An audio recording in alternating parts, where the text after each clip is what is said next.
और ये वाला जो पोर्शन है इसको हम कॉर्निया बोलते हैं, आप सबको आइडिया ही है। ठीक है, उसके बाद वाला जो आपको ये गैप दिख रही है इसको एसी बोलते हैं, एंटीरियर चेम्बर।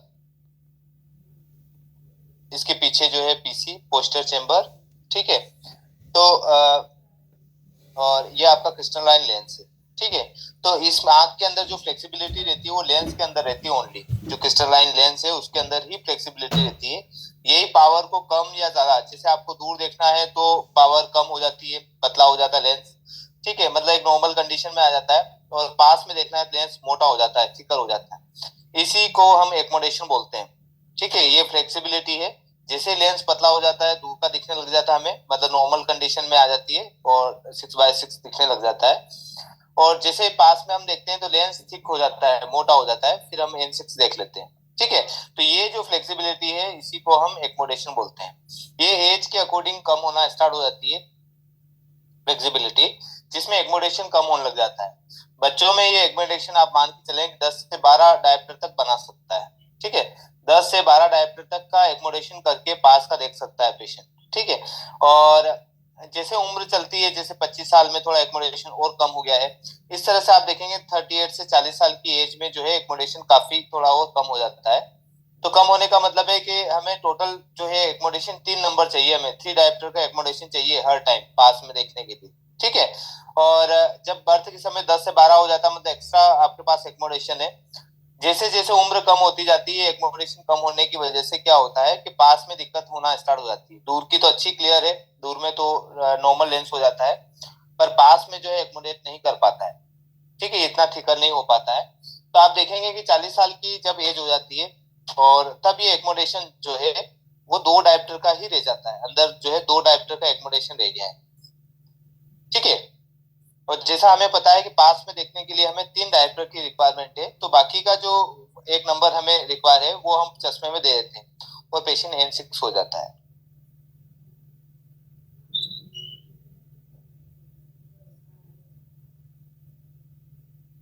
ठीक है, आपको ये समझ में आया कि एकोमोडेशन जो है वो धीरे धीरे कम होता जाता है। अब यहाँ पर आप देखेंगे एकोमोडेशन जो 50 साल की एज, 60 साल की जब एज आती है तब एकोमोडेशन जो है आपका खत्म हो जाता है, जीरो हो गया है। ठीक है, जैसे कि मैंने अभी जैसे 40 साल का एक एग्जांपल दिया जिसमें एकोमोडेशन जो है 2 डायप्टर का बचा था, +1 का हमने चश्मा दिया है स्पेक्टिकल। ठीक है, और पेशेंट जो है N6 हो गया है। 45 में जो एकोमोडेशन है वो आपके 1.5 नंबर का ही बच जाता है। ठीक है, तो फिर हम 1.5 नंबर का स्पेक्स लगा लेते हैं इधर भी। 50 साल की एज में जो है 1 नंबर का एकोमोडेशन ही बच जाता है, फिर 2 नंबर का चश्मा लगा देते हैं। 55 साल की एज में आप देखेंगे कि जो एकोमोडेशन है वो 0.5 का ही बच जाता है, फिर 2.5 नंबर का हम चश्मा दे देते हैं। 60 साल की एज में जो एकोमोडेशन है जीरो हो जाता है, फिर हमें 3 नंबर का चश्मा देना पड़ता है पास में देखने के लिए। तो ये एकोमोडेशन धीरे धीरे कम होता जा रहा है। फिर क्या होता है, फिर इसके अंदर एकोमोडेशन खत्म होने के बाद क्या होता है, खत्म हो गया है, फिर 2-3 साल जो है पेशेंट +3 या 2.75 से काम चलाता रहता है। फिर इसके अंदर NS होता है, न्यूक्लियर स्क्लेरोसिस होता है, और इस पेशेंट के नंबर फिर ये जो एडिशन है ये कम होना स्टार्ट हो जाते हैं, 2 नंबर ही बचते हैं। हो सकता है पेशेंट को 1 नंबर ही बचा। ठीक है, 70 साल की एज में, 75 की साल की एज में। और एक टाइम आएगा कि इसमें जो है नंबर की रिक्वायरमेंट ही नहीं है और पेशेंट N6 पढ़ रहा है। ठीक है, इसको न्यूक्लियर स्क्लेरोसिस बोलते हैं। हाँ, टुडे रिवीजन क्लासेस ये सर अपनी 14 तक चलेगी, मतलब जो रिवीजन क्लास है वो 14 तारीख तक चलेगी, इसका ऐसा शेड्यूल बना रखा है। उसके बाद हम जो है बाकी की जो क्लास है उसको फिनिश करेंगे। 5 से 15 तारीख तक का शेड्यूल है अपना।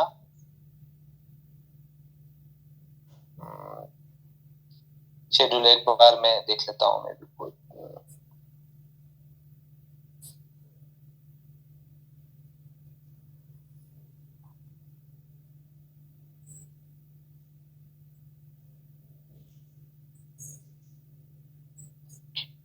15 तारीख तक का है रिवीजन लेक्चर रहेगा। अपन 1 से 4 मॉड्यूल जो है हम रिवीजन में लेंगे। फिर उसके बाद हमारा जो है 18 से जो है, हाँ, हाँ, जो हॉलीडे आ रहे हैं वो तो रहते रहते हैं, हॉलीडे का तो है ही है। हॉलीडे जो शेड्यूल में दे रखा होगा, आई थिंक शेड्यूल आपको सबके पास पहुंच गया होगा, रिवीजन वाला भी।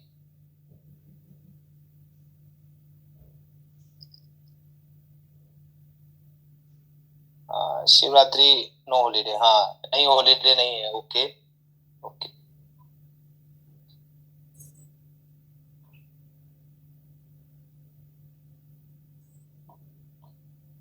ठीक है, यहाँ तक आपको समझ में आ गया है। अब यहाँ पर ये देखिए, अब ये सिलेरी बॉडी जो है इस लेंस को प्रेशर करती है और एकोमोडेशन अपना काम करता है। और ये सिलेरी बॉडी जो है वो एक्वेस ह्यूमर का प्रोडक्शन भी करती है। एक्वेस ह्यूमर क्या होता है? एक लिक्विड होता है जो कि एंटीरियर चेंबर और पोस्टीरियर चेंबर दोनों में भरा हुआ रहता है। इसके अंदर क्या फिल रहता है? एंटीरियर चेंबर और पीसी में एक्वेस ह्यूमर रहता है। ठीक है, ये एक्वेस ह्यूमर का प्रोडक्शन यहाँ से होता है। धीरे धीरे जैसे अपने लीड के अंदर से टीयर का सिक्रेशन होता है, ठीक है, ये आंख है, आंख के ऊपर जो लीड है, लीड में से पानी निकलता है, उसी तरह इसके अंदर भी रहता है। हाँ, मुझे वीडियो ब्लॉक करना पड़ेगा। ठीक है, तो ये टीयर्स जो है इस तरह से आते हुए, इस तरह से होते हुए ये बाहर की तरफ चले जाते हैं। ठीक है, यहाँ से टीयर्स आते हैं पीसी से एसी में, एसी से फिर इधर यहाँ लिम्बस के सहारे बाहर निकल जाते हैं। और ये बाहर निकलने के लिए यहाँ पे छोटे छोटे छिद्र रहते हैं, उस छिद्रों से बाहर निकल जाता है। कई बार ये छिद्र अगर बंद हो जाते हैं तो आंख का जो प्रेशर वो बढ़ जाता है, जिसको हम बोलते हैं इंट्राकुलर प्रेशर। क्या बोलेंगे? Intraocular pressure, IOP. अब ये आईओपी जो है 17 से 20 तक एमएमएच तक रहे तो ओके रहती है आंख, कोई दिक्कत नहीं है। पर 20 से 25 अगर मान के चले किसी के प्रेशर है आंख का, तो वो सस्पेक्टेड रहता है किसका? ग्लोकोमा का। ठीक है जी, ग्लोकोमा। अब ग्लोकोमा आपको पता ही है, जिसको हम हिंदी में काला पानी बोलते हैं, या ग्लोकोमा बोलिए। ग्लोकोमा बेसिकली आई के प्रेशर को बढ़ने को बोलते हैं। अच्छा, फिर आपने सोचा होगा भी यार ये ऐसा है तो ये यहाँ से लिक्विड आने की कहाँ जरूरत पड़ रही है, यहाँ क्यों बन रहा है लिक्विड? ये जो शेप मेंटेन हो रहा है, ये वाला शेप, ये इसी लिक्विड की वजह से शेप मेंटेन। अगर ये पानी नहीं रहेगा तो ये पिचक जाएगा, कोनिया अंदर की तरफ चला जाएगा। ठीक है, लेंस और अदर जो एलिमेंट्स है वो अपनी जगह पर नहीं रहेंगे, आगे पीछे हो जाएंगे। तो ये लिक्विड इसीलिए होता है कि ये सभी अपनी अपनी जगह पर सही ढंग से व्यवस्थित रहे, उनके रखने की व्यवस्था बनाई हुई है कि पानी के बहाव से ये सभी अपनी अपनी जगह को छोड़ के नहीं जाए। ठीक है, तो इसको काला पानी बोलते हैं, जिसको इंट्राकुलर प्रेशर बोलते हैं। कई बार आपने देखी होगी फाइल। अब काला पानी से क्या दिक्कत आती है कि भाई चलो आंख का प्रेशर बढ़ गया, फिर क्या होगा सर? तो बेसिकली क्या होता है कि आंख का जो प्रेशर है, यहाँ पे प्रेशर बढ़ा, बाहर की तरफ प्रेशर बढ़ेगा, ऐसे पीछे की तरफ भी प्रेशर बढ़ेगा। पीछे की तरफ प्रेशर इधर विट्रेस पे बढ़ेगा, विट्रेस का प्रेशर फिर यहाँ पर जो ब्लड वेसल्स है उनके ऊपर पड़ेगा। ठीक है, जिससे इनके ऊपर प्रेशर पड़ने लग गया तो ये डेड हो जाएगी, मर जाएगी। मरने की वजह से क्या होगा कि जैसे अपना जो विजुअल फील्ड है, मैंने आपको बताया था,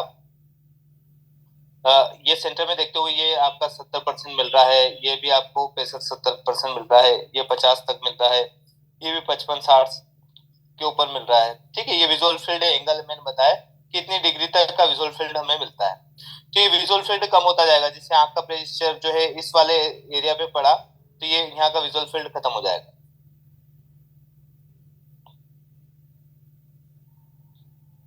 हाँ, प्रेशर का इफेक्ट आता है, कई बार 2-3 महीने में भी पावर चेंज हो जाती है, बिल्कुल रहता है, बिल्कुल रहता है। आंख के ऊपर प्रेशर पड़ रहा है, देखिए प्रेशर से क्या होता है, एक्सेलेंस चेंज हो जाती है, ये आंख की एक्सेलेंस जो है वो चेंज हो जाती है आंख की। तो मैंने बताया था आपको कि 23 mm अगर रहती है एक्सेलेंस, और इसमें से 1 mm बढ़ गया तो बाहर 3 नंबर का चश्मा आ जाएगा, प्लस माइनस।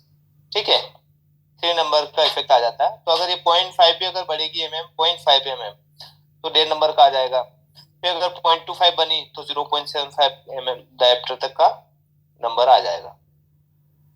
ठीक है, विट्रस ट्यूमर जो है जेली लाइक टाइप का रहता है।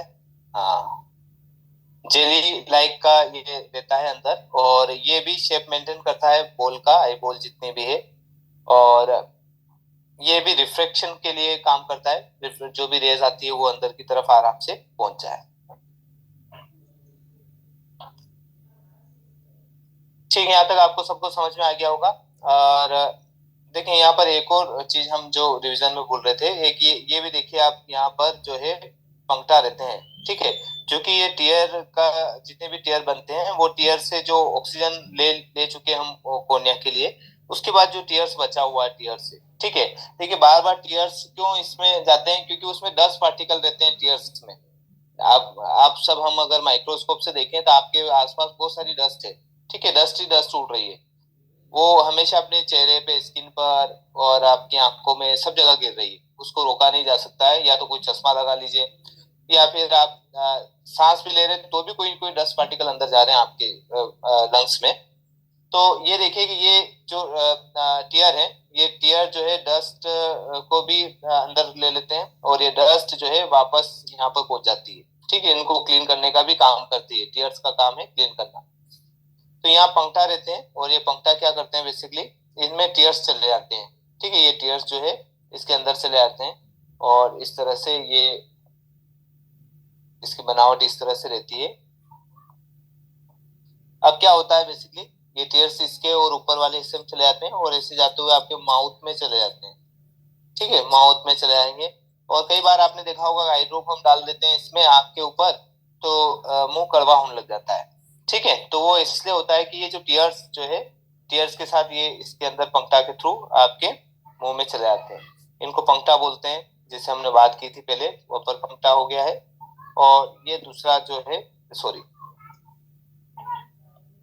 नीचे वाला लोअर पंक्टा हो गया है, और ऊपर वाला अपर पंक्टा हो गया, ठीक है। और यहीं पे आप देखेंगे ये वाला जो हिस्सा है इसको कॉमन केनाली कुली बोलते हैं हम, कॉमन केनाली कुली, ठीक है। और ये लेक्राइमल सेक हो गया है, ये इतना सा जो हिस्सा है इसको हम बोलते हैं लेक्राइमल सेक। ये आपके उसमें बुक में डायग्राम दिया गया है, वो डायग्राम आप कभी देखेंगे तो आपको समझ में आ जाएगा। देखिए इसका एक पिक्चर भी है, पिक्चर से और आपको अच्छे से मैंने पहले बताई होगी आपको। ये पिक्चर है, ये आप देख सकते हैं, इसमें पंक्टा और लेक्रामल से सभी बने हुए हैं, इससे आपको आइडिया लग जाएगा। और इसमें पंप सिस्टम भी होता है, इसके अंदर एक पंप रहता है जो कि इस जो टीयर्स को खींचता है, ठीक है, अंदर जो है पंप की वजह से टीयर्स खींचते हैं और अंदर चले आते हैं। अब क्या होता है, कई बार आपने देखा होगा कि पेशेंट कंप्लेन कर रहा है कि मेरे आंखों से लगातार पानी आता ही रहता है, बंद होता ही नहीं है, तो फिर ये चीजें चेक करनी पड़ती है। अगर उसको कोई एलर्जी या कोई इन्फ्लामेशन नहीं है तो ये पंक्टा चेक करने पड़ते हैं। पंक्टा में यहाँ पर जो है लिक्विड डाला जाता है, ठीक है, यहाँ से डालने पर ये अगर मुंह में आ रहा है दैट मीन्स कि ये पंक्टा काम कर रहे हैं, नहीं आ रहा है दूसरी तरफ कई बार ऐसा रहता है कि यहाँ से हमने इंजेक्शन के थ्रू यहाँ लिक्विड डाला, स्टेराइल वाटर डाला, और ये वाटर जो है इधर घूमकर ऐसे होते हुए वापस इधर आ गया है, ठीक है, तो भी ये ब्लॉकेज है, यहाँ पर कहीं ब्लॉकेज है, तभी तो पानी घूम के वापस दूसरे पंक्ता में आ गया है। तो इस तरह से हमें देखना पड़ता है कि कौन सा ब्लॉकेज है। अगर ये ब्लॉकेज मान के चले कि ये विद डिस्चार्ज आता है, जैसे आपने यहाँ से लिक्विड डाला और लिक्विड घूम के वापस इधर आ गया पर डिस्चार्ज के साथ आया, ठीक है, तो इसका मतलब है कि एनएलडी ब्लॉक है, इसको नेजो लेक्राइमल डक्ट बोलते हैं, एनएलडी, ठीक है, ये बंद है, ये ब्लॉक होने की वजह से आ रहा है। अगर ये जो है लिक्विड जो आता है वो क्लियर आता है, क्लियर पानी आ रहा है, जैसा यहाँ से डाला वापस से लिक्विड क्लियर आया, पानी जैसा डाला था वैसे ही आया, दैट मीन्स कि ये कॉमन केनाली ब्लॉक है, ठीक है। अगर अगर लिक्विड यहाँ से डाला और इसी से वापस आ रहा है, मतलब आपकी ये नॉर्मल ये जो लोअर पंक्टा की केनाली गुली है वही ब्लॉक है, ठीक है। तो इस तरह से हम पता कर सकते हैं कि कौन सा ब्लॉकेज है। कई बार जो आंख में आंसू आने का मेन कारण ये भी है, तो कोई पेशेंट पूछता है तो आप ये बता सकते हैं भाई हो सकता है कि आपके आंसू की नली जाम हो गई हो, जो ड्रेनेज वाला रहता है वो जाम हो गई हो, उसकी वजह से भी दिक्कतें पेशेंट को फेस आने लग जाती है। तो फिर इसका लास्ट इलाज क्या है, ट्रीटमेंट क्या है, या तो ये खुल जाए तो अच्छी बात है, नहीं तो फिर इसको पूरे को निकालना पड़ता है, ये पूरे को फंक्शन को निकालना पड़ता है, इसकी जगह दूसरे जो है पाइप जो है वो डालने पड़ते हैं, काम होना अच्छा रहता है। मतलब एक रास्ता बनाना पड़ता है अपने को, रास्ता बना दिया आपने तो जो लिक्विड जो टीयर से वो इससे जाते हुए मुंह में चले जाते हैं, ठीक है। तो इसका लास्ट ऑप्शन यही है जिसको हम बोलते हैं डीसीआर, ठीक है, इस सर्जरी को हम बोलते हैं डीसीआर। जैसे कि आप ना कैटरेक्ट का ऑपरेशन करते हैं, इसी तरह डीसीआर भी किया जाता है। फिर ऑपरेशन होता है? हाँ, इसमें ऑपरेशन होता है। इसमें क्या रहता है कि जैसे नोज है, यहाँ पर नोज की जो बोन है, मतलब आप ये आँख के जस्ट पास में आप बोन देखेंगे, इस बोन को तोड़ा जाता है, थोड़ा सा कट कर दिया, फिर यहाँ से हिस्सा बनाया जाता है, फिर इस पूरे को जो लेक्रामल सेक है इसको निकाल दिया जाता है, पूरे को निकाल कर, और इस बोन को तोड़कर आगे भी इधर तोड़ के रास्ता बनाया जाता है।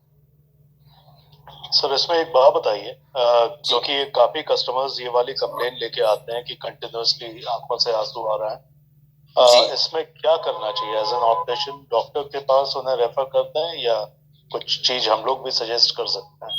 नहीं, अपन एक जो है इसमें एक मसाज होती है वो करवा सकते हैं। उसमें क्या रहता है बेसिकली कि आप एक थंब के सहारे और साथ में कुछ भी ऑइंटमेंट ले लीजिए, लुब्रिकेंट ऑइंटमेंट, तो उस थंब या फिर फिंगर से आप ऐसे मसाज करिए इस तरह से, ये आपको लोअर पंक्ता से होते हुए अपनी नोज जो रहती है जहाँ पे एंड होती है वहां तक की मसाज कर सकते हैं।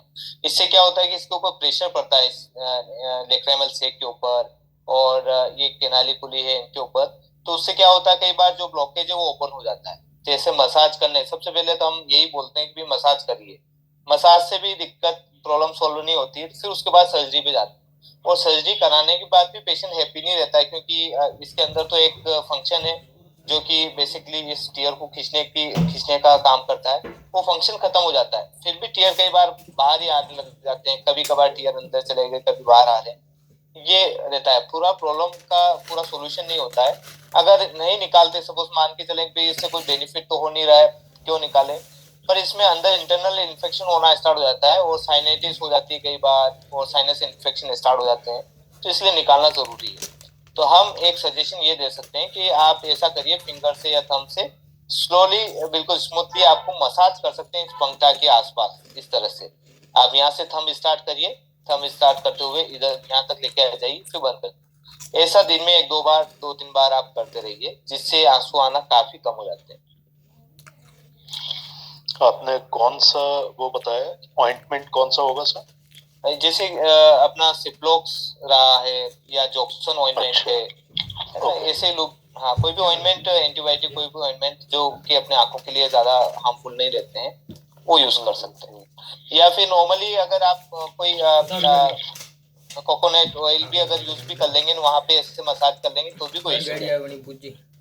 Okay, right sir. और ये कभी कभार अगर आंखों से आंसू की प्रॉब्लम आती है, तो हम लोग ब्लू कट और वो सब सजेस्ट करते हैं, मतलब कोई पेशेंट बहुत जाते हैं जिसके कंप्यूटर यूजेज बहुत ज्यादा है, हाँ, तो उनके लिए तो ये, हाँ, उनके लिए तो सर ये सजेशन दीजिए आपके भी, आप मोबाइल टीवी कंप्यूटर यूज कर रहे हैं, तो आप इस तरह के लेंसेज यूज करिए जो कि आंखों को ऊपर स्ट्रेन नहीं रहेगा, और आपकी क्लियर रहेगी, आंसू आने की प्रॉब्लम खत्म हो जाएगी। ये तो ठीक है सर, ये तो अच्छी, पर जिनको ज्यादा हो रहा है, पूरा बोलते हैं जिनको ज्यादा पानी आ रहा है आंखों से, उनके लिए तो मसाज सजेस्ट आप करिए। स्पेशली कई बार ये होता है बच्चों में जो लेक्रामल ग्लैंड जो है वो काफी 2-3 महीने के बाद डेवलप होती है, 2 या 3 महीने लग जाते हैं, फिर आंसू आना स्टार्ट हो जाते हैं। तो बच्चों में भी आप ये सजेस्ट कर सकते हैं भाई, आप यहाँ पे मसाज करके देखिए एक बार, अगर इससे कंट्रोल हो जाता है ठीक है, नहीं तो फिर आपको किसी सर्जन को दिखाना ही पड़ेगा। बाकी ये मसाज का एक जो है नुस्खा वो यूज कर सकते हैं। ओके सर जी।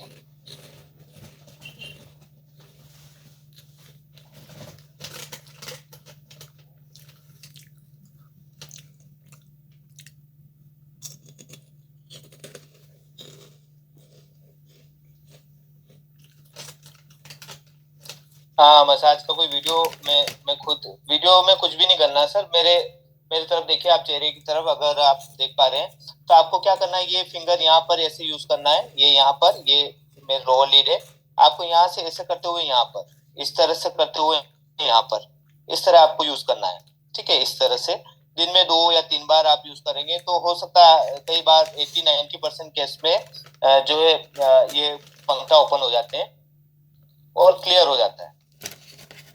बच्चों में तो 100% सभी की यही काम करता है, किसी बच्चे के अंदर कोई सर्जरी का कोई भी ऑप्शन नहीं रहता है, फिर हम ये मसाज का एडवाइस करते हैं और बच्चों में ये दिक्कतें खत्म हो जाती है।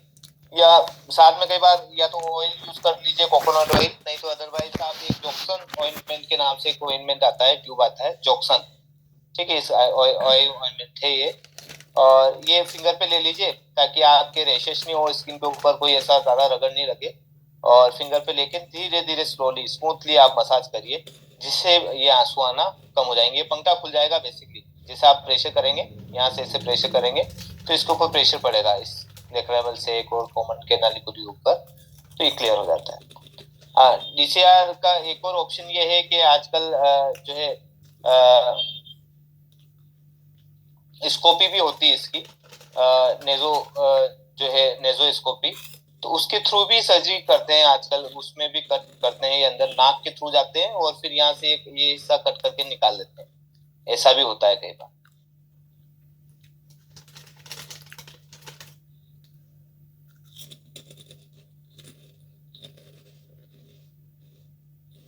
ठीक है, ये लेक्रामेल ग्लैंड यहाँ पर रहती है, लेक्रामेल ग्लैंड जो कि टीयर का सिक्रेशन करती है, और इसके डक्ट रहते हैं, और डक्ट मैंने आपको बताई दिए कि ये मेबोबियन ग्लैंड रहती है, और उसमें अगर सपोज कई बार स्वेलिंग आ जाती है जिसको हम स्टाई बोलते हैं। सबसे पहले स्टाई होती है, और स्टाई के बाद हाँ नासूर भी बोलते हैं इसको, बिल्कुल इसको नासूर भी बोलते हैं, नासूर हो गया है, या फिर डेक्रायोसिस्टोरेनेस्टोमी भी बोलते हैं इसको। ठीक है, ये भी रहता है। ठीक है, तो कई बार ये स्वेलिंग आ जाती है मेबोबियन ग्लैंड में, और उसकी वजह से क्या होता है कि ये जो टीयर सिक्रेशन कम हो जाते हैं, उसमें वो जो पार्टिकुलर मेबोबियन ग्लैंड है उसमें कम हो जाते हैं, स्वेलिंग आ जाती है, फिर इसके अंदर पस आ जाता है, फिर पस निकलता है, फिर नया रास्ता बनता है, फिर वापस से चालू हो जाता है। अगर नहीं होता है, कई बार इसके अंदर ट्यूमर टाइप से बन जाता है और उसको निकालना पड़ता है। अच्छा, ये टीयर्स जो है इसकी भी एक थिकनेस रहती है। ठीक है, कई बार ये टीयर्स कम बन रहे हैं तो पेशेंट को ड्राई आई हो जाती है। ठीक, ड्राई आई में बर्निंग सेंसेशन, ये पेशेंट कंप्लेन लेके आता है, और स्पेशली आजकल जो कंप्यूटर यूज कर रहे हैं उनके लिए ड्राई आई ज्यादा हो जाती है, क्योंकि उनका ब्लिंकिंग रेट कम हो जाता है। तो ऐसे पेशेंट को आप अच्छे ग्लासेस सजेस्ट करिए उनको कि भाई आप अच्छे लेंसेज यूज करिए, क्योंकि पूरा टाइम आप कंप्यूटर यूज करते हैं और कंप्यूटर से जो रेज आती है, एक तो वो भी आपकी दिक्कत कर ही रही है, साथ में जो टीयर्स हैं वो भी कम हो जाते हैं, ब्लिंकिंग रेट कम हो जाता है, इवोपरेशन बढ़ जाता है आपका, क्योंकि पूरा लाइट के सामने आप रहते हैं। तो ये इसके जरिए भी आप कोई सेल्समैनशिप कर सकते हैं ग्लासेस के लिए, और ये होना चाहिए, ग्लासेस अच्छे होना चाहिए क्योंकि कंप्यूटर यूज कर रहा है। क्योंकि अगर टीयर कम हो गए आपके तो फिर वो उसको बढ़ाने में आपको अलग से फिर आर्टिफिशियल टीयर लेने पड़ेंगे, जैसे मैंने आपको बताया था टीयर प्लस है, ये आर्टिफिशियल टीयर है, अलग से आपको टीयर्स डालने पड़ेंगे। आपकी एक तो बॉडी बना रही है और एक अलग से आप डाल रहे हैं, दोनों में काफी डिफरेंस आ जाता है। ठीक है, तो टीयर प्लस है, सीएमसी है, ठीक है, ये ये जो ड्रॉप्स है ये आपके आर्टिफिशियल टीयर का काम करते हैं।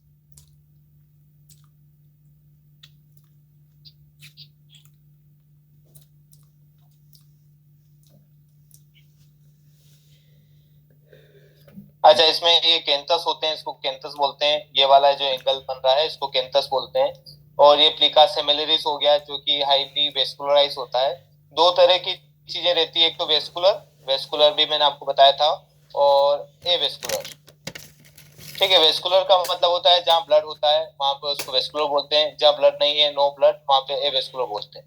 कोर्निया हमारा जो है ए वेस्कुलर है, यहाँ पे ब्लड नहीं होता है, यहाँ पे अगर चीरा लग गया, कट लग गया, कुछ भी का, यहाँ ब्लड नहीं निकलता है क्योंकि ए वेस्कुलर है। ठीक है, उसी तरह स्क्लेरा या आपका कंजक्टिवा जो है वेस्कुलर है, यहाँ पे या फिर स्किन आपकी वेस्कुलर है, कट लगने के बाद यहाँ पे ब्लड निकलता है। ठीक है, तो ये दो चीजें रहती है। तो इसी तरह प्लिका सेमिलरिस जो है वो सबसे ज्यादा हाईली वेस्कुलराइज है, यहाँ सबसे ज्यादा ब्लड वेसल्स रहती है, अगर यहाँ छोटा भी कट रहेगा तो ब्लड काफी निकलेगा यहाँ से। ठीक है, तो ये जो है हाईली वेस्कुलराइज रहता है।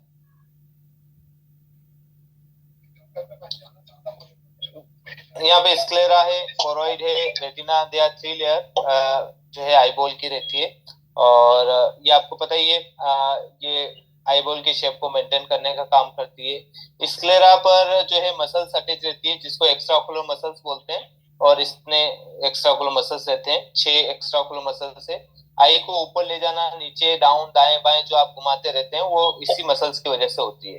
कई बार ये मसल्स क्रैक हो जाती, टूट गई है, मान के चले यहाँ से ब्रेक हो गई है, तो जिसे ये मसल से आपकी एलआर, लेटरल रेक्टस वाली मसल से, ये आपकी आंख है, और ये एलआर, ये मसल टूट गई है, टूटने की वजह से यहाँ की स्ट्रेंथ खत्म हो जाती है और आंख अंदर की तरफ चली जाती है।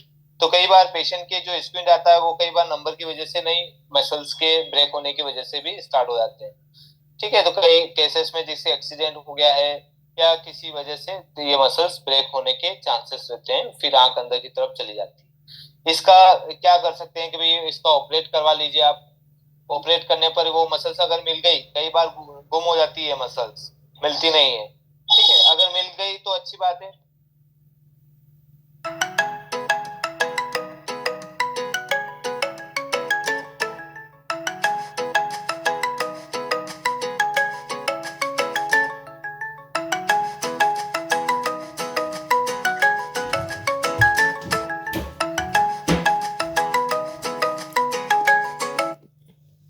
हेलो। आजकल अल्ट्रासाउंड कम हो गई सर, आजकल ओसीटी आ गई है। अल्ट्रासाउंड तो हमें ऐसे आई बॉल को दूर से बताती थी, अब ओसीटी आ गई उसकी जगह। High high technology.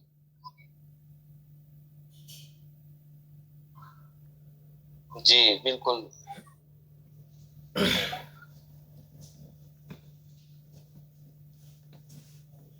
ठीक है, यहाँ पर भी आप देखेंगे पिपिल जो है डायलेटेड है और इस तरह से पिपिल काफी डायलेट हो जाती है। और ये देखिए रात में अच्छा काम करती है पिपिल, अगर आपने डायलेट कर दी। ये जो थेप लोग रहते हैं ना, ये यही काम करते हैं, ये पिपिल जो है डायलेट कर लेते हैं, कहीं से दवा मिल जाती है डायलेशन वाली, जैसे टोपिकामा इत्यादि।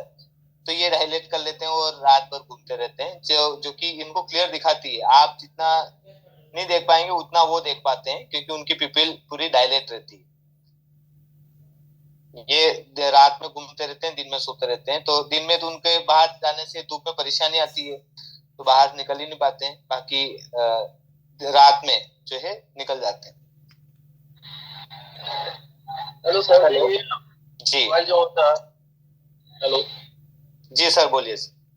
सर, वो ऑयल होते हैं ना, OWL, वो हाँ। उनको भी रात को दिन में नहीं दिखता है। हाँ, दिन में नहीं देखता है, रात में। एक्चुअली उनमें तो क्या रहता है सर कि जो अपना रोड्स वाले जो सेल्स है वो काफी कम रहते हैं उनके।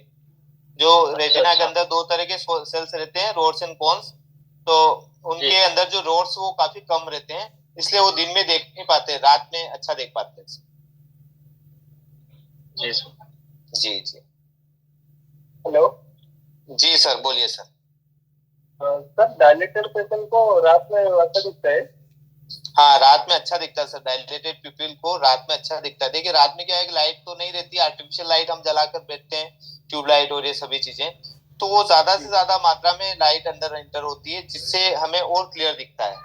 और दिन में क्या है कि वो तो लाइट ज्यादा रहती है, तो डायलेटेड पिपिल को दिन में अच्छा नहीं दिखता है, दिन में नहीं देख पाता है, रात में अच्छा देख पाता है, ऐसा रहता है सर। जी, अगर किसी को जैसे डायलेटेड, किसी के फिक्स पिपिल हो गई किसी वजह से, वो डायलेट हो गई है और दिन में दिक्कत आ रही है, फिर हम इसको फोटोक्रोमेटिक लेंसेज देते हैं, भाई आप ये धूप छांव वाला लेंसेज लगाइए, जिसकी वजह से प्रॉब्लम कम आएगी। जिनकी डायलेट हो गई पिपिल किसी वजह से, किसी रीजन की वजह से, और वापस से नॉर्मल नहीं हो पा रही है, तो उनको फोटोक्रोमेटिक लेंसेज देते हैं। किसी एक्सीडेंट की वजह से, किसी ग्लोकोमा की वजह से, या ऑपरेशन के समय आइरिस कट गई ज्यादा, उसकी वजह से ये दिक्कतें आती है कई बार। ठीक है सर।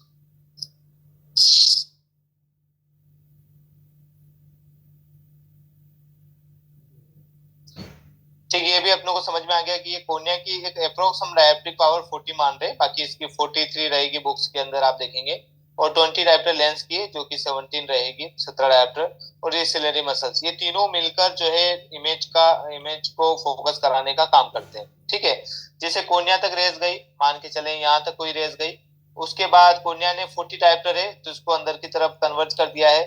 फिर उसके बाद यहाँ पर रेस गई जो कि थोड़ी सी कम आ रही है, ऑन द रेटिना नहीं हो पा रही है, रेटिना से पहले फोकस हो रही है। तो ये लेंस क्या ताकत लगाता है, ऐसे थोड़ी सी और ताकत लगाकर इसको कन्वर्ज करने की कोशिश करता है। ठीक है, ये जैसे कन्वर्ज नहीं, इसको डाइवर्ज करने की कोशिश करेगा, क्योंकि पहले से फोकस हो गई है। तो ये डाइवर्ज करने की कोशिश करेगा, यहाँ पर ये अपने आप की शेप को मेंटेन करके, और यहाँ पर रेस फोकस कराने की कोशिश करेगा। ठीक है, तो ये रेस कहाँ पे फोकस हुई है, यहाँ पर। ठीक है, और लेंस ने ताकत लगाकर इस रेस को यहाँ पर फोकस करवाया है, ठीक है। तो इसके बीच में जो ताकत लगी है 0.5 की या 0.75 की, इसी को एक्मोडेशन बोलते हैं, ठीक है। तो यहाँ पर तो ये लंबे समय से अगर एक्मोडेशन बार बार होता रह रहा है किसी पेशेंट में, तो क्या होगा कि इस पेशेंट को हेडेक स्टार्ट हो जाएगा। फिर हम 0.5 नंबर दे देते हैं, तो इसकी रेस यहाँ पर फोकस होने लग जाती है। ठीक है, आया आपको सबको समझ में कि भाई यार ये फॉगिंग मेथड जो हम क्यों करते हैं, किस क्या रीजन है। कि जैसे कि सपोज कोई रेस यहाँ पर ऐसे गई और कोर्निया ने थोड़ा सा ये अंदर की तरफ किया है, और फिर मान के चलेंगे ये यहाँ पर आ गई रेस, रेटिना से पीछे फोकस हो रही थी, पर क्या हुआ कि पेशेंट ने इस लेंस को और थिकर कर दिया ताकत लगाकर, ठीक है। ताकत लगाने पर ये रेस यहाँ पर फोकस हो गई। अब ये जो ताकत लग रही है, सिलियरी मसल्स ने ताकत लगाई है, ये कितने टाइम के लिए ओके रह सकती है? हो सकती है कि भाई 30 मिनट तक पेशेंट को कुछ भी दिक्कत नहीं है, फिर वह 1 घंटे में तक कोई दिक्कत नहीं है, पर 2-3 घंटे के बाद तो उसको 2 घंटे बाद तो फिर काफी दिक्कत आएगी। ये मसल्स थक जाएगी, ये कब तक ताकत लगाएगी, ठीक है। ये मसल्स ओनली नियर में ही काम करती है, दूर में नहीं करती, पर हम डिस्टेंस में भी काम ले रहे हैं इससे, ठीक है। तो इसके बाद क्या सिर दर्द होने लग जाएगा और पेशेंट को फिर नंबर हम दे देते हैं, 1 नंबर दे दिया मान के चले, तो ये इसमें ये नहीं लगानी पड़ेगी पेशेंट को और यहाँ फिक्स हो जाएगा। कई बार ऐसा भी होगा कि आपने इस पेशेंट को 1 नंबर दे दिया है फोगिंग मेथड से, और ये फोगिंग मेथड से दे दिया और ये आंख का प्रेशर भी बढ़ रहा है, आंख का जो बेसिकली लेंस जो है अपना पावर भी बढ़ा रहा है धीरे धीरे, ठीक है। तो यहाँ पर 1 नंबर तो ऑलरेडी आपने दे दिया फोगिंग मेथड से, वो आधा नंबर का वो पावर लगा रहा है, ठीक है। तो उससे क्या होगा, पेशेंट को 1.5 नंबर हो जाएगा, पेशेंट को लगा यार मेरे को सेट नहीं हो रहा है, चश्मा सेट नहीं हो रहा है। तो इसको हम कैसे सेट करेंगे? धीरे धीरे लगाते हुए। धीरे धीरे का मतलब है कि आज आपको 30 मिनट लगाना है, ठीक है। उसके बाद 1 घंटा लगाना है, फिर 1.5 घंटा लगाना है, फिर 2 घंटा, ठीक है। इस तरह से नंबर को धीरे धीरे बढ़ाना है, ठीक। तो उससे क्या होगा कि ये जो स्टिमुलेट होता है बार बार लेंस, इसकी आदत हो गई, बार बार स्टिमुलेट होते हुए 1 साल तक इसने प्रैक्टिस करेगी, ठीक है। 1 साल तक पेशेंट ने चश्मा नहीं लगाया, हेडेक की वजह से सहन करता रहा, और आपके पास में आया और आपने फोगिंग मेथड करके 1 नंबर का चश्मा निकाल दिया कि आपको 1 नंबर का चश्मा लग रहा है, इसलिए दूर की भी प्रॉब्लम आ रही है और दूर नियर की भी प्रॉब्लम आ रही है, ठीक है। तब ये 1 नंबर का चश्मा जैसे लगाएगा तो उसको अटपटा लगेगा एकदम से। क्यों लगेगा? क्योंकि 1 साल तक उसकी प्रैक्टिस हो गई है, लेंस बार बार थिकर, जैसे ही दूर देखता है या पास में देखता है उसको थिकर होना है, संदेश उसको बार बार ऐसे ही जा रहे हैं। मतलब कई बार रहता है ना कि भाई अपना जो है मोबाइल एक तरह से हैंग हो गया तो बार बार बंद चालू हो रहा है, इस तरह से ही जैसे आप दूर देखते हैं तो ये ऑटोमेटिक ताकत लगाने लग जाता है, पास में देखते हैं तो ताकत लगानी है, तो वो आदत बन गई। इसकी वजह से कई बार हम जो नंबर देते हैं वो सेट नहीं होते हैं, फिर उसको 2-3-4 दिन तक आप धीरे धीरे लगाना स्टार्ट करते हैं, फिर सेट हो जाता है। फिर उस लेंस को समझ में आ जाता है कि हमें ताकत लगाने की कोई जरूरत नहीं है, दूर में पास का ही जो काम था हमारा वही डिपार्टमेंट संभालेंगे, डिस्टेंस का डिपार्टमेंट में हमारा कोई रोल नहीं है, डिस्टेंस डिपार्टमेंट के लिए बाहर एक चश्मा लग चुका है, ठीक है। तो इस तरह से चश्मा वो सेट हो जाता है पेशेंट। तो आपको इस तरह से काउंसलिंग करना है। देखिए ये मैकेनिज्म है, इसी मैकेनिज्म पे हम काउंसलिंग करके पेशेंट को सेटिस्फाई कर सकते हैं कि सर आप इतना मत समझाइए कि लेंस ऐसा होता है। आप बोलिए उनसे कि देखिए कई समय से जो आंखों के ऊपर ताकत लगा के आप देख रहे थे, और अब जैसे हमने स्पेक्स बना दिया आपका, तो आप इसको 1 घंटा यूज करिए टीवी देखते हुए, पास का कुछ देखते हुए, फिर 2 घंटा यूज करिए दूसरे दिन, फिर तीसरे दिन 3 घंटा, फिर 4 घंटा, धीरे धीरे धीरे जो आपकी हैबिट हो गई है, इसको स्मोकिंग की हैबिट है तो उसको धीरे धीरे ही छुड़वानी पड़ेगी। इसी तरह इसमें भी आंख के प्रेशर पावर बढ़ाने की हैबिट हो गई है बार बार लेंस को, तो उसको धीरे धीरे चश्मा पहनाते हुए आप हैबिट छुड़वा सकते हैं। ठीक है, ये लेंस जो है वो आपको ये समझ में आ रहा होगा कि एक तरफ थिकर हो गया है, एक तरफ थिन है। जब भी हम दूर देखते हैं तो लेंस पतला होता है, पास में देखते हैं लेंस थिकर हो जाता है, इसी को हम एक्मोडेशन बोलते हैं।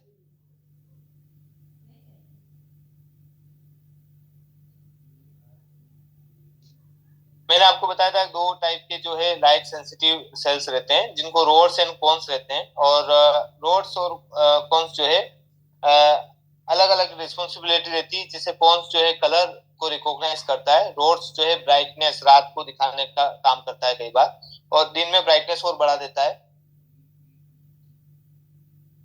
ये जो लाइट सिग्नल है, जो भी अपने पास जो कोई भी रेस जाके, ये रेस जो है वो जाकर यहाँ पर फोकस हो रही है मान के चले, और इसको हम बोलेंगे लाइट सिग्नल। अपने रेटिना पर जो फोकस हो रही है, ये कॉर्निया हो गया आपका, ठीक है, ये कोर्निया से रेस यहाँ पर फोकस हो रही है, इसको लाइट सिग्नल बोलते हैं।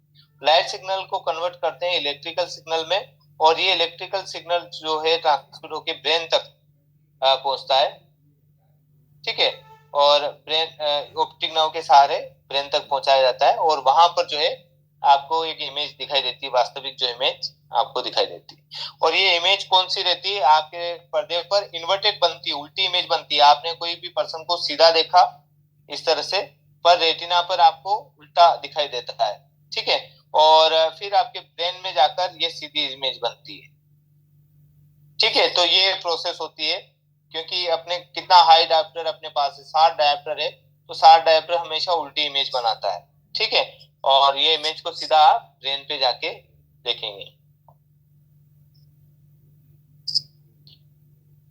ये रोड्स जो है 120 मिलियन के रहते हैं, ठीक है, और पेरिफेरल विजन के लिए रिस्पॉन्सिबल रहते हैं। कोन्स जो है 7 मिलियन के रहते हैं, कलर के लिए रिस्पॉन्सिबल रहते हैं। मेक्यूला बोलिए या फोविया बोलिए या फोवियोला बोलिए, सभी एक ही बात है, और ये सबसे ज्यादा अच्छे विजन के लिए रिस्पॉन्सिबल रहते हैं। फोविया सेंट्रलिस भी बोलते हैं हम इसको, और फोविया पर कोई भी ब्लड वेसल्स नहीं रहती है।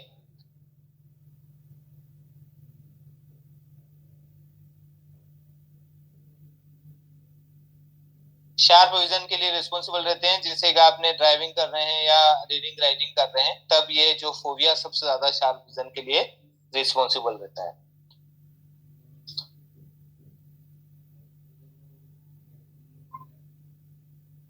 ये फोविया इस तरह से आप देख सकते हैं, this is a fovea centralis, ठीक है, ऑप्टिक नर्व के जस्ट पास में आपको मिल जाएगा।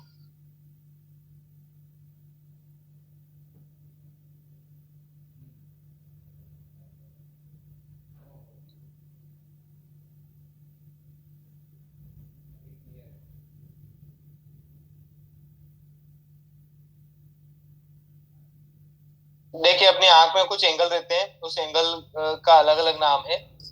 अब जैसे कोई आई बॉल है, और आई बॉल से ये आई बॉल है मान के चले, आई बॉल से एक लाइन जा रही है जो कि सेंटर ऑफ कोर्निया से होते हुए, सेंटर ऑफ लेंस से होते हुए, सेंटर ऑफ रेटिना पर जाके फिक्स हो जाती है, ठीक है। सभी में यहाँ पे भी आप सेंटर देखिए, लेंस पे भी सेंटर देखिए, और विट्रेस में भी सेंटर देखिए, और सेंटर ऑफ रेटिना, ठीक है,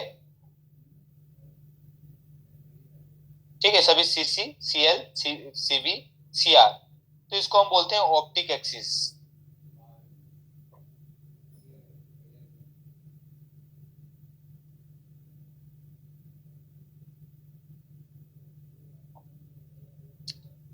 ठीक है, ये इसको ऑप्टिक एक्सिस बोलते हैं। और यहाँ पर आप देखेंगे, अगर सपोज मान के चले ये डायग्राम बनाया है मैंने, और ये ऑप्टिक एक्सिस हो गई है, ये लेंस हो गया यहाँ पर, और यहाँ पर आप देखेंगे ये अपना फोविया हो गया।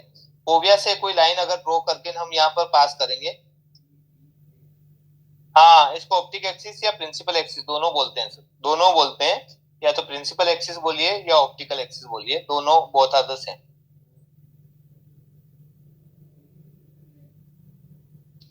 तो ये मान के चलिए फोविया है आपका, ठीक है, और ये फोविया हो गया। फोविया से यहाँ पर नोडल पॉइंट हो गया है जहां पर लेंस का सेंटर है, और ये विजुअल एक्सिस हो गई यहाँ पर, विजुअल एक्सिस, ठीक है, यहाँ से कोई लाइन मैंने ड्रॉ की है, तो ये विजुअल एक्सिस हो गई है, हमें यहीं से दिखता है। देखिए, आप कई बार हम देखेंगे कि ये जिसपे आईबॉल है, किसी पेशेंट की आंखें इस तरह की है, तो पेशेंट ऐसे नहीं देखता है, इस तरह से नहीं देखता है, वो इस तरह से देखता है, ठीक है। ये यहाँ पर जैसे यहाँ कोई इमेज दिखाई दे रहा है, या यहाँ पे भी कोई देख रहा है, तो इस तरह से देखता है, ठीक है, ऐसे सीधे सीधे 90 डिग्री पर नहीं देखता है थोड़ा। तो इसी तरह आप यहाँ पर देखिए, ये इस तरह से देखता है पेशेंट, ठीक है। तो ये जो रेज आ रही है, ये वाली रेज, ये आपके कहाँ पर फोकस होती है, फोविया पर, ठीक है, इधर भी ये फोविया पर फोकस होती है, दोनों तरफ फोविया पर फोकस होती है। तो हमारी जो इमेज है वो हमेशा टेम्पोरल साइड बनती है, इधर टेम्पोरल, ठीक है, इमेज यहाँ से जाती है, और यहाँ से टेम्पोरल साइड इमेज बनती है, और दोनों इमेज जो है मर्ज होके आपको दिखाई देती है।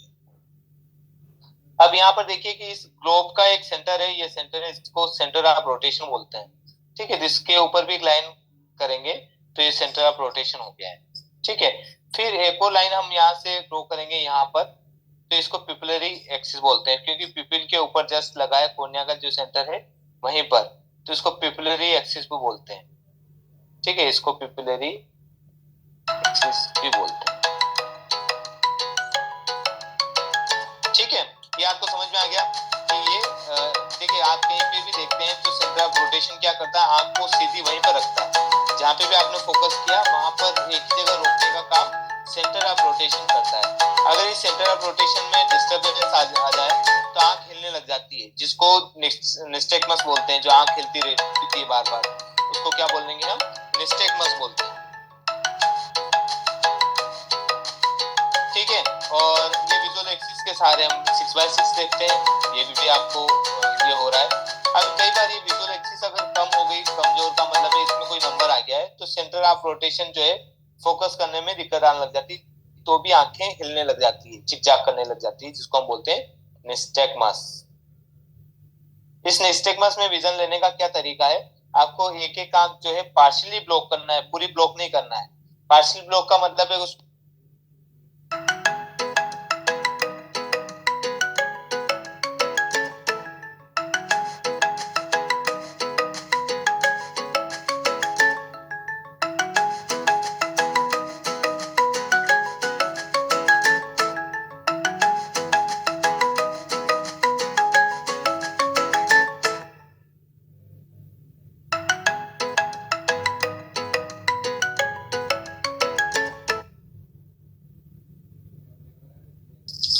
ये आपको सबको समझ में आया होगा। सेकेंड,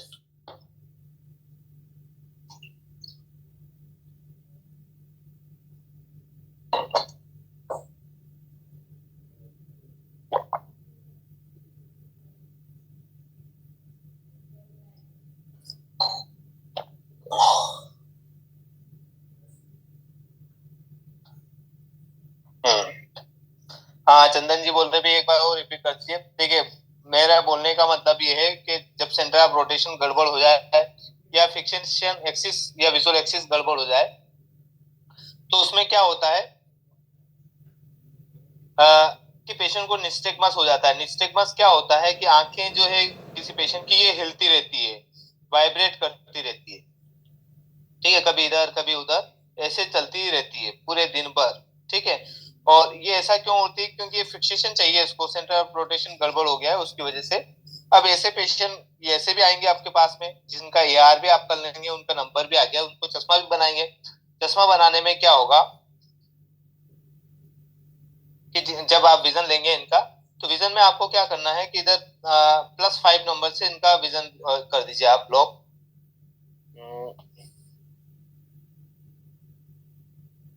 जैसे +5 नंबर डाला आपने, ठीक है, उसके बाद इस आंख का विजन लीजिए आप।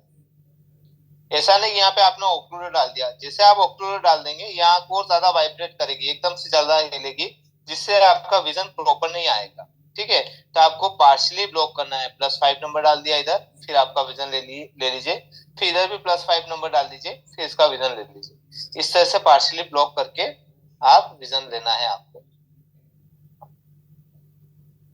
ठीक, विजुअल एक्सिस जो है line joining the fixation point, nodal point and the phobia. ठीक है, इसको हम विजुअल एक्सिस बोलते हैं, जैसे मैंने आपको बताया।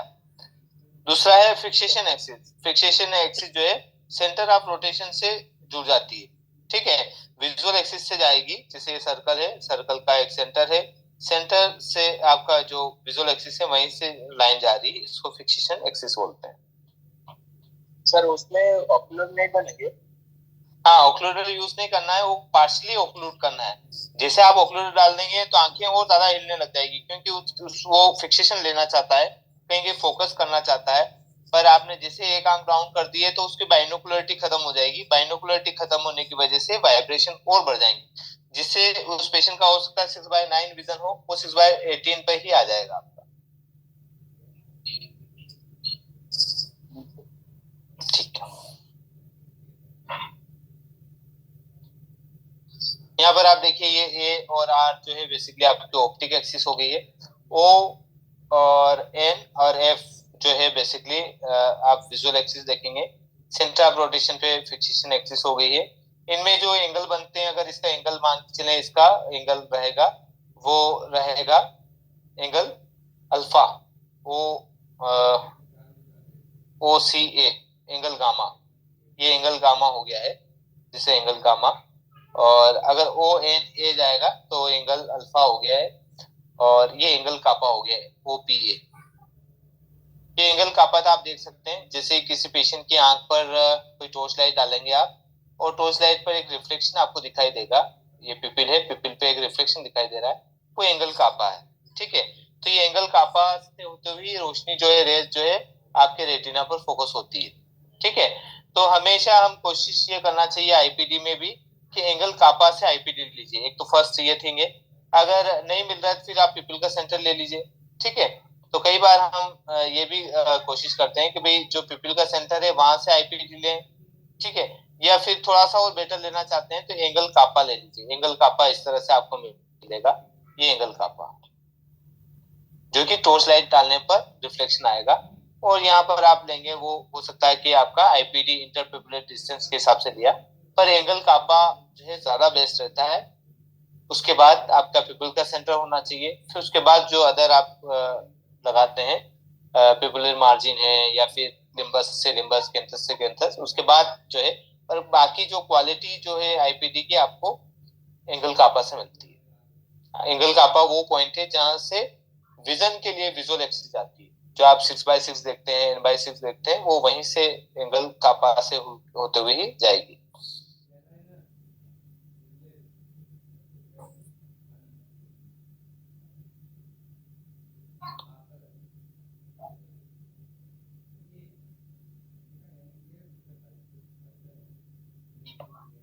देखिए, कलर विजन के लिए इशारा चार्ट यूज किया जाते हैं, और इसको हम इशारा कलर विजन चार्ट बोलते हैं। इसमें क्या होता है कि जो प्लेट्स बनी हुई रहती है, जिसका भी कलर डेफिशिएंसी है, जैसे कि कॉन्स की कमी के वजह से कलर डेफिशिएंसी हो जाती है, और रोड्स की कमी से नाइट ब्लाइंडनेस स्टार्ट हो जाता है। तो कई बार आप देखेंगे कि जिससे कि जो पेशेंट है उसका हम कैसे कैसे पहचानेंगे। हाँ जी सर। हाँ सर, मैं ये बोल रहा था कि ये +5 से जो है अपलोड करना है, तो -5 से नहीं करना। नहीं, देखिए, हमें हमें ब्लर करना है। ब्लर करना है, ब्लर करने के लिए हमें प्लस का ही नंबर यूज करना पड़ेगा। माइनस का नंबर क्या करता है, चीजों को मिनिमाइज कर देता है, पर शार्प कर देता है, क्लियर बताने लग जाता है माइनस का नंबर। बाकी प्लस का नंबर क्या है कि उस चीज को फोक कर देता है, ब्लर कर देता है, तो वो पार्शियली ऑक्लूजन हो गया एक तरह से। माइनस के नंबर से आप ऑक्लूजन नहीं कर सकते। जी जी, है ना? ठीक जी।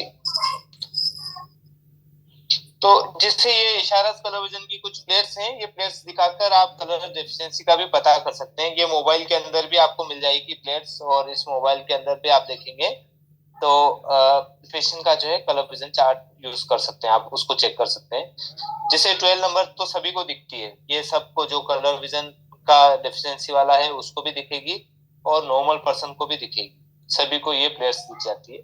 बाकी दूसरी जो प्लेयर्स है उनको आप ऐसे देख सकते हैं, ये 2 9 है, 5 है, ठीक है, 3 है। ये जो है, अगर पेशेंट जो कलर विजन डेफिशिएंसी वाला है उसको नहीं दिखाई देगी, उसको अलग अलग टाइप के नंबर उसको मिलते हैं।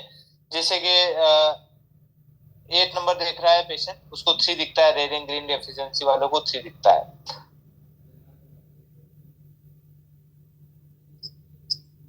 इसी तरह प्लेट नंबर 3 पे 6 दिखता है, पर 5 उस पेशेंट को दिखता है जिसको रेड एंड ग्रीन डेफिशिएंसी है, जिसको कलर ब्लाइंडनेस है। 2 9 की जगह 7 0 दिखता है, 5 7 की जगह 3 5 दिखता है, 5 की जगह 2 दिखता है। तो इस तरह से आप चेक कर सकते हैं पेशेंट को कोई कलर ब्लाइंडनेस तो नहीं है, या आप ऐसे रीचेक कर सकते हैं।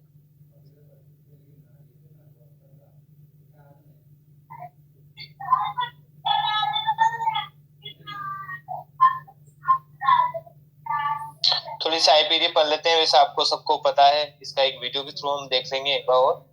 आईपीडी बेसिकली दो पिपिल के सेंटर के बीच की दूरी को हम आईपीडी बोलते हैं, जिसको इंटर पिपिलरी डिस्टेंस बोलते हैं। ठीक है, आईपीडी। अब हमें मेजरमेंट करने की क्यों जरूरत पड़ रही है आईपीडी? क्योंकि अगर मेजरमेंट नहीं करेंगे तो ऑप्टिकल सेंटर, एक लेंस का ऑप्टिकल सेंटर होता है, जिसके बारे में हम और आगे चल के रिविजन में बात करेंगे।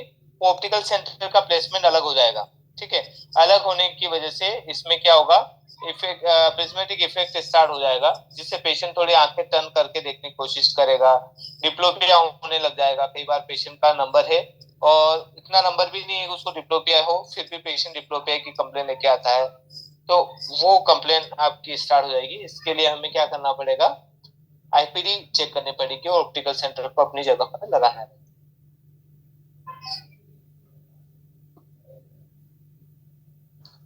लंबे समय तक डिस्कम्फर्ट रहता है और एस्थेनोपिक सिम्टम भी स्टार्ट हो जाएंगे अगर लंबे समय तक आपने डिसेंटेड ऑप्टिकल सेंटर यूज किया। पीडी रूलर होता है, रोलन स्टोक इंटरपिपुलर गेज देते हैं, इन इंस्ट्रूमेंट के थ्रू आप पीडी चेक कर सकते हैं। ये ऑप्टिकल स्केल सबको रखना चाहिए, जो मैंने आपको इधर बॉन्ड आई के नाम से, ये हो सकता है आपका इसलोर कंपनी वाला दे दे या फिर आपका निकॉन कंपनी वाला दे दे। ये सभी जो है इस तरह के ऑप्टिमिक स्केल प्रोवाइड करते हैं। अगर ये भी नहीं है आपके पास तो आपके जो ज्योमेट्रिकल बॉक्स वाले में से निकाल लीजिए, आप वो भी यूज कर सकते हैं।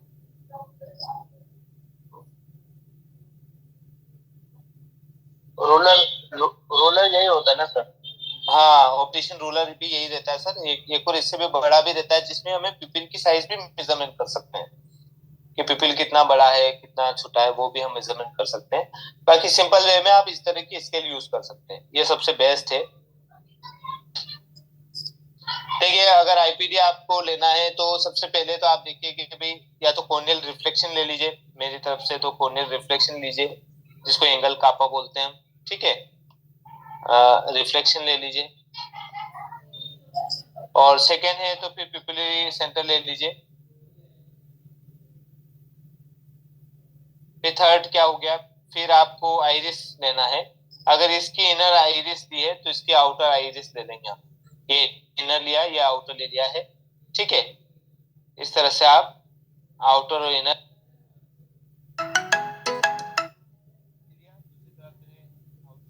लिम्बस ले लिया है, इधर आपने इनर लिया है तो दूसरी तरफ आउटर लेंगे, ठीक है।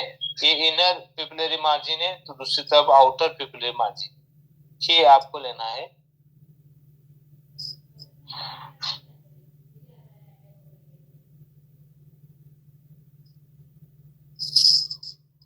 आपके और पेशेंट के बीच की दूरी या तो 40 सेंटीमीटर होना चाहिए, आर्म लेंथ होना चाहिए, इससे ज्यादा नहीं रहना चाहिए, नहीं तो आपको स्केल पकड़ने में दिक्कत आ जाएगी, फिर आप आईपीडी नहीं ले पाएंगे। तो हमेशा आईपीडी लेने का ये तरीका है कि एक आर्म लेंथ तक की डिस्टेंस रखिए, आप एक बार हाथ लंबा करके उसके चेहरे तक पहुंचने की कोशिश करें, जहां पर चेहरा इजीली आप पहुंच जाए वहां पर आपकी सीटिंग लगा लीजिए। पेशेंट की हाइट और आपकी हाइट दोनों इक्वल होना चाहिए, ऐसा ऊपर नीचे नहीं होना चाहिए। अगर आपका 1 mm का या 1 इंच का भी डिफरेंस आ गया तो आपके इसमें आईपीडी में एरर आ जाएगा, ठीक है। इसका ध्यान रखें। आप पेशेंट की राइट आई का अगर आईपीडी ले रहे हैं तो पेशेंट को लेफ्ट आई दिखाइए, लेफ्ट आई आपके ओपन रहना चाहिए, एक आंख अगर आप बंद कर सके, नहीं बंद कर पा रहे तो पेशेंट को बार बार इंस्ट्रक्ट करिए कि आपको मेरी लेफ्ट आई को देखना है, ठीक है। राइट आई का आईपीडी ले रहे हैं तो पेशेंट आपकी लेफ्ट आई को देख रहे हैं।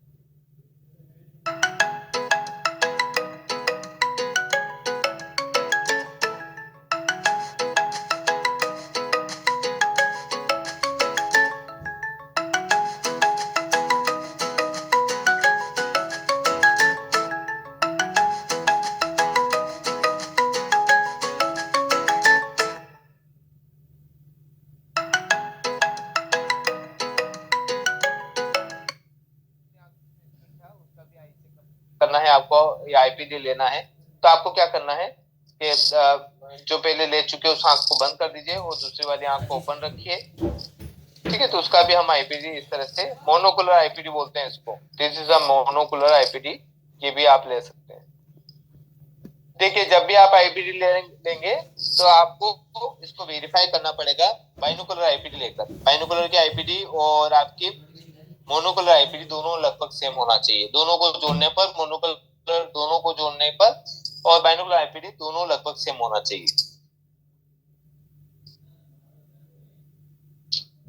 कुछ कॉमन डिफिकल्टीज है, जैसे कि डिस्पेंसर आंख क्लोज नहीं कर पा रहा है तो आप क्या करेंगे, एक आंख को ओक्लूड कर देंगे बाय सेम है उसी के हाथ से, वो यूज कर सकते हैं। स्क्विंट है तो एक एक आंख बंद करके जो है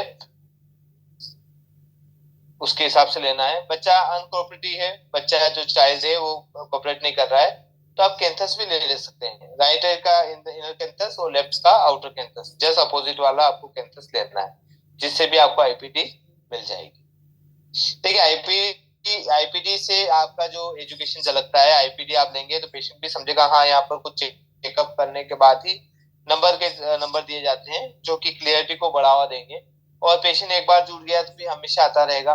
ठीक है, तो आपको ये भी देखना है। मोनो का मतलब होता है एक आंख का आईपीडी लिए, मोबाइनो मतलब दोनों आंखों का। अच्छा, नियर पीडी में मैंने आपको फॉर्मूला बताया था, वो फॉर्मूला में क्या करना है आपको कि दोनों तरफ जो है आप 2-2 mm माइनस कर लीजिए। ठीक है, राइट आई पीडी में और लेफ्ट आई पीडी में 2-2 mm माइनस करने पर आपको नियर पीडी मिल जाएगी। बाकी अलग से चेक करने की कोई जरूरत नहीं है।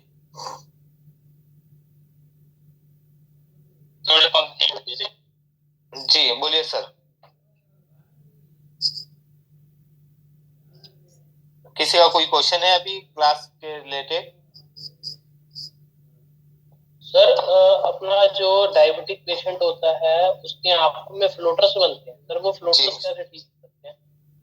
देखिए अगर वो विट्रेस की वजह से अगर फ्लोटर्स बन रहे हैं तो उनको तो आपको रेफर ही करना पड़ेगा, और वहां पर वो जो है डायबिटीज का लेवल देखेंगे कि किस तरह की जो है रेटिना में इफेक्ट आ रहा है, उसके हिसाब से वो विटामिन की या जो मिनरल्स की वो टेबलेट देंगे। और अगर आंखों में पानी की वजह से फ्लोटर्स आ रहे हैं तो वो तो आई ड्रॉप से हम खत्म कर सकते हैं। बाकी अगर डायबिटीज की वजह से फ्लोटर्स आ रहे हैं तो हाँ उसको रेफर करना पड़ेगा सर, और वो मेडिसिन स्टार्ट करेंगे मल्टीविटामिन की, विटामिन ए की, ये सभी जो है मेडिसिन स्टार्ट कर देंगे सर। जी, डोमिनेंट मतलब रूपा जी जो सबसे स्ट्रॉन्ग आंख है, जिसे आपका राइट हैंड डोमिनेंट है लेफ्ट आई की बजाय। ठीक है, राइट आई मान के चले ज्यादा स्ट्रॉन्ग काम करती है लेफ्ट आई की बजाय।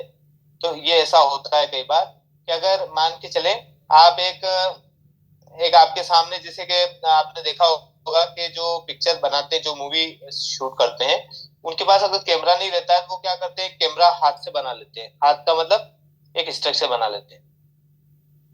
ठीक है, स्ट्रक्चर बनाने के बाद आपको क्या करना है कि दोनों आंखों,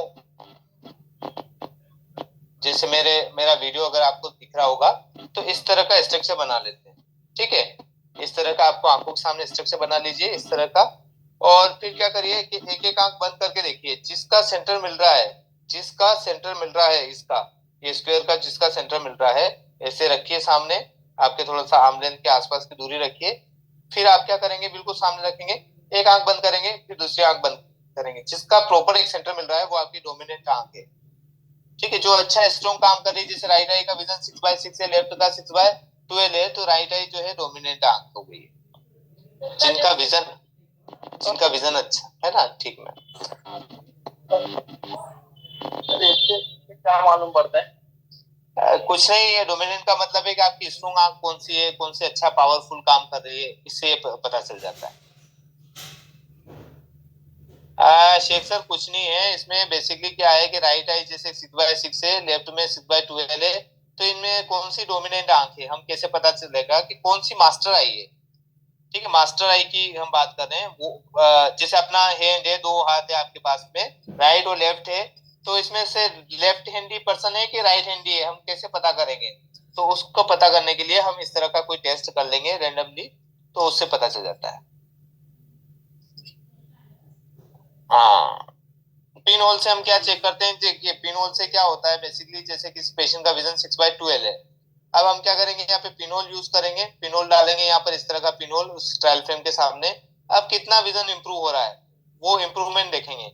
जिनका भी विजन इंप्रूवमेंट हो रहा है दैट मींस उस पेशेंट को रिफ्रेक्टिव एरर है, इसको पेशेंट को चश्मे का नंबर लगेगा।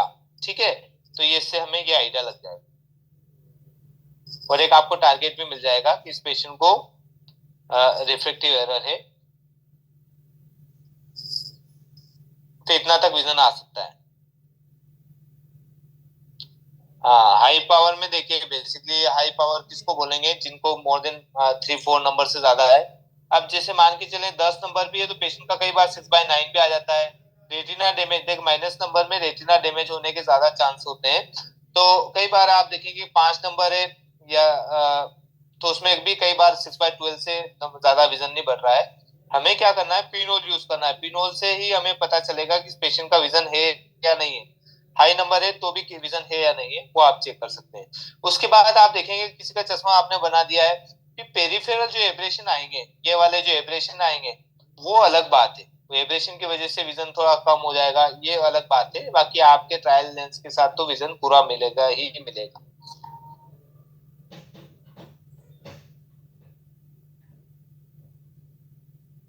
हेलो जी सर। सर, पेशेंट को मोपिन होल देने से उसको 6/6 विजन आ रही है, लेकिन जी पावर देने से कोई इम्प्रूव नहीं हो रही, उसका क्या करें? हाँ देखिए, अगर सपोज तो फिर आपके पावर में कुछ एरर है। आपने मान के चलें कि इस पेशेंट का 6/12 था, पिन होल लगाया हमने, 6/6 आ गया है। अब इस पेशेंट को आपने क्या किया कि भाई -1 दे दिया है AR के हिसाब से। अब इस पेशेंट का विजन 6/9 तक पहुंच गया है, 6/6 नहीं हो रहा है। तो इसका मतलब है इसके साथ या तो इस पेशेंट को आधे नंबर की और जरूरत है तो 6/6 हो जाएगा, या पाव नंबर की जरूरत और है 6/6 हो जाएगा। ये बढ़ाने के बावजूद भी नहीं हो रहा है तो हम सिलेंड्रिकल नंबर ट्राई करेंगे। सिलेंड्रिकल नंबर 90 डिग्री लगा के देख लेंगे, 180 डिग्री लगा के देख लेंगे, थोड़ा सा रोटेट करके देख लेंगे 6/18 पर, ऊपर नीचे दाएं बाएं, ठीक है। तो उस हिसाब से भी हम चेक कर सकते हैं। तो ये सिलेंड्रिकल नंबर कई बार AR दे देता है, तो AR का भी यूज कर लीजिए। तो इस पेशेंट में जो पूरा करेक्शन होना चाहिए, जो प्रॉपर करेक्शन होना चाहिए वो नहीं है, इसलिए आपका विजन नहीं आ पा रहा है। तो उसको विजन को लाने के लिए हमें सिलेंड्रिकल नंबर, स्फेरिकल सभी आपको टेस्ट करने पड़ेंगे एक बार। जी सर, जी सर। जी हाँ, सिलेंड्रिकल का जो 91 पहला 90 डालना है माइनस में। हाँ देखिए, 180। हाँ आप क्या करें, हाँ 90 और 180 पर एक बार चेक कर लीजिए। नहीं तो आपको क्या करना है, हाँ जैसे कि 6/9 है विजन किसी का, तो हमें क्या करना है कि जो सिलेंड्रिकल नंबर की एक्सिस अगर फाइंड करेंगे तो उस पेशेंट को 6/18 पर लेके जाएंगे। फिर हम क्या करेंगे, कोई भी 0.5 0.75 एक नंबर का cylindrical number, high cylindrical number डाल दीजिए, फिर कम कर दीजिएगा।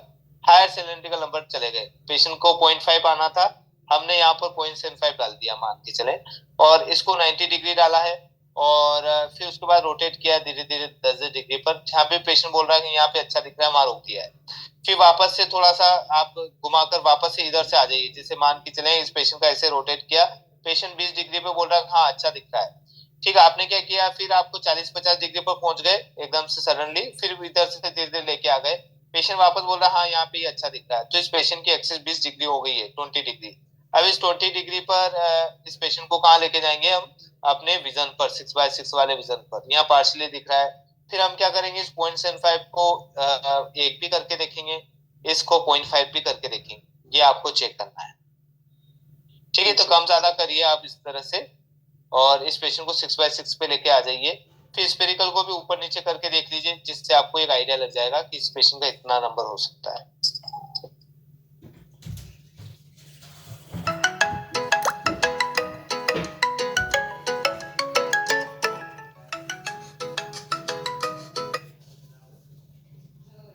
या फिर किसी पेशेंट को डायबिटीज होने लग गई, उनको हो जाती है, तो नॉर्मल ठंडे पानी से आप उसकी सिकाई करवा सकते हैं, अपने आप ही उसको रिड्यूस हो जाएगी। नहीं तो हमें फिर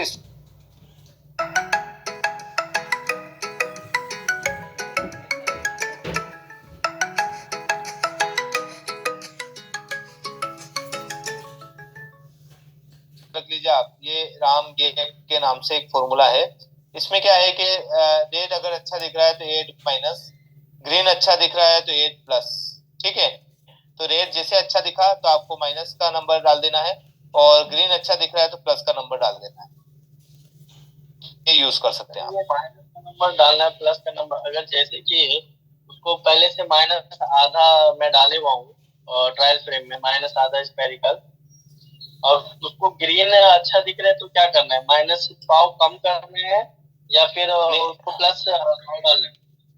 नहीं तो आप इस फॉर्मूला पे जाइए सर। अब आपके यहाँ पे कुछ भी नंबर है XYZ हमें नहीं पता है, ठीक है। आप तो ये भूल जाइए ट्रायल सेट में क्या नंबर डाल रखा है। आप ये सोचिए कि पेशेंट ने बोला है कि ग्रीन अच्छा दिख रहा है, तो ग्रीन आप अच्छा दिख रहा है तो ग्रीन का मतलब ग्रीन 8 प्लस, तो हमें 0.5 का नंबर यहाँ पे डाल देंगे इसके सामने। वही ठीक वही है। तो मैं बोल रहा हूँ सर। ये तो ये जो माइनस आधा आप जो लिखे हुआ है इसमें प्लस पाव ऐड किए तो ये तो माइनस पाव हो गया ना।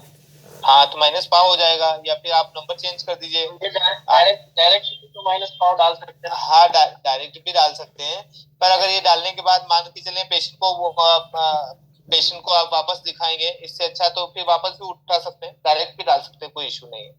आप डायरेक्टली 0.25 डाल दीजिए। जी जी। जी। अगर माइनस नंबर है ग्रीन में अच्छा दिख रहा है तो कम करना है। हाँ आप तो 0.5 डालेंगे तो कम हो जाएगा, इसलिए आपको कंफ्यूजन ना रहे तो आप तो डायरेक्टली प्लस पावर डाल दीजिए, सबसे बढ़िया। उसको कम ज्यादा करना है ये डाउट खत्म हो जाएगा। आप प्लस पावर नंबर आपके ट्रायल सेट से उठाइए और माइनस आधा के नंबर के सामने रख दीजिए कि अभी अब कैसा लग रहा है वो आपको समझ में आ जाएगा। आप ये कम बाद में कर लीजिएगा, जब आप उसको टोटली जब पावर देंगे तो उसमें से माइनस करके 0.5 डाल दीजिए बाद में, जब उसका पूरा चेकअप हो जाए फिर आप उसका करेक्ट नंबर डाल दीजिए, एक ही रेंज डाल दीजिए आप। जी।